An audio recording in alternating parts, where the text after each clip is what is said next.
آج پاکستان کی عدالتی تاریخ میں ایک نیا باب رقم ہو چکا ہے۔ سپریم کورٹ کے جج جسٹس یحییٰ آفریدی کو پاکستان کا نیا چیف جسٹس مقرر کیا گیا ہے۔ یہ تقرری ایک ایسے وقت میں ہوئی ہے جب ملک میں عدلیہ کی آزادی اور عدالتی اصلاحات پر بحث عروج پر ہے۔ جسٹس آفریدی کی تقرری آئین کی 26ویں ترمیم کے تحت ہوئی ہے، جس کے تحت چیف جسٹس کا انتخاب سینئرٹی کے بجائے پارلیمنٹ کمیٹی کرتی ہے اور ان کی منظوری صدر پاکستان دیتے ہیں۔ جسٹس آفریدی کا تعلق خیبر پختونخوا کے ان دور دراز علاقوں سے ہے جو ہمیشہ سے مرکزی دھارے میں شامل ہونے کے لیے جدوجہد کرتے رہے ہیں۔ فاٹا اصلاحات کے وقت جسٹس آفریدی نے نہ صرف ان علاقوں کے مسائل کو سمجھا بلکہ ان کی نمائندگی کرتے ہوئے عدلیہ میں ان کی آواز بنے۔ انہوں نے فاٹا کے حقوق اور اس کے عوام کو مرکزی دھارے میں شامل کرنے کے لیے آواز اٹھائی، جو ان کی عوام دوستی اور انصاف پسندی کا ایک اور ثبوت ہے۔ سپریم کورٹ میں اپنی مدت کے دوران جسٹس آفریدی نے کئی بار اپنے منصبوں سے اختلاف کیا اور کئی اہم فیصلوں میں اقلیتی رائے دی۔ ان کا قانونی فلسفہ ہمیشہ اس بات پر مرکوز رہا کہ عدلیہ عوامی مفاد کی محافظ ہونی چاہیے اور آئین کی اصل روح کو برقرار رکھنے کی ضرورت ہے۔ ان کے فیصلے ہمیشہ اصولوں پر مبنی ہوتے ہیں اور وہ قانون کے ساتھ ساتھ انسانی حقوق کے تحفظ کو بھی یقینی بنانے میں کوشاں رہے ہیں۔ پاکستان میں عدلیہ کے چیف جسٹس کا کردار نہایت اہمیت کا حامل ہے، کیونکہ وہ نہ صرف عدلیہ کی سربراہی کرتے ہیں بلکہ عوام اور حکومت کے درمیان ایک پل کا کردار ادا کرتے ہیں۔ جسٹس آفریدی پر عوام کو بہت سی امیدیں ہیں کہ وہ عدلیہ کی آزادی کو یقینی بنائیں گے اور ایک ایسا عدالتی نظام وضع کریں گے جس میں انصاف کی فراہمی بر وقت اور شفاف ہو۔ یہ نیا تقرری عمل سپریم کورٹ اور عدلیہ کی شفافیت کو بڑھانے کے لیے ایک اہم قدم سمجھا جا رہا ہے، کیونکہ اس سے عدلیہ کی قیادت میں مختلف آراء اور تنوع کی اہمیت بڑھ گئی ہے۔ لیکن سوال یہ ہے کہ جسٹس یحییٰ آفریدی کون ہے، ان کی زندگی اور پیشہ ورانہ سفر کیا ہے؟ آئیے جانتے ہیں۔ جسٹس یحییٰ آفریدی 1965 میں ڈیرہ اسماعیل خان میں پیدا ہوئے۔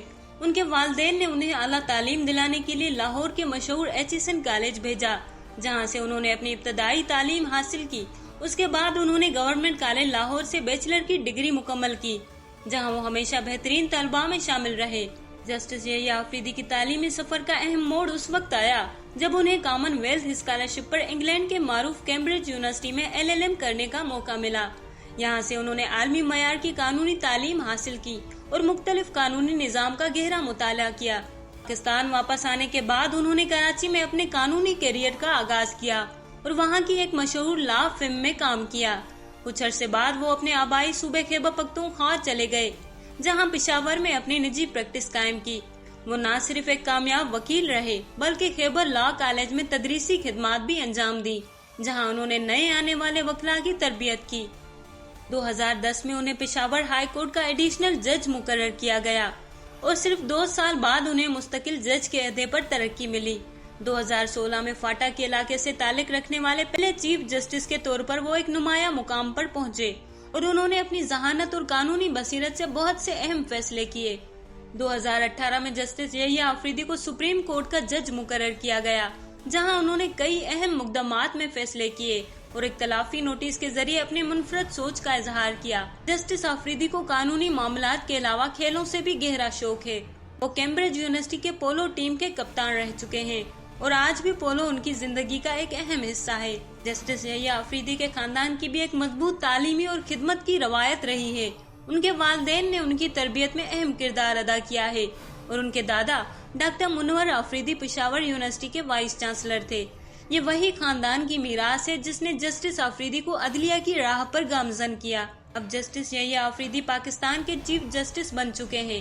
ان کے سامنے عدلیہ کی آزادی کو برقرار رکھنے، قانونی اصلاحات کو نافذ کرنے اور عوام کے حقوق کے تحفظ کے بڑے چیلنجز ہیں۔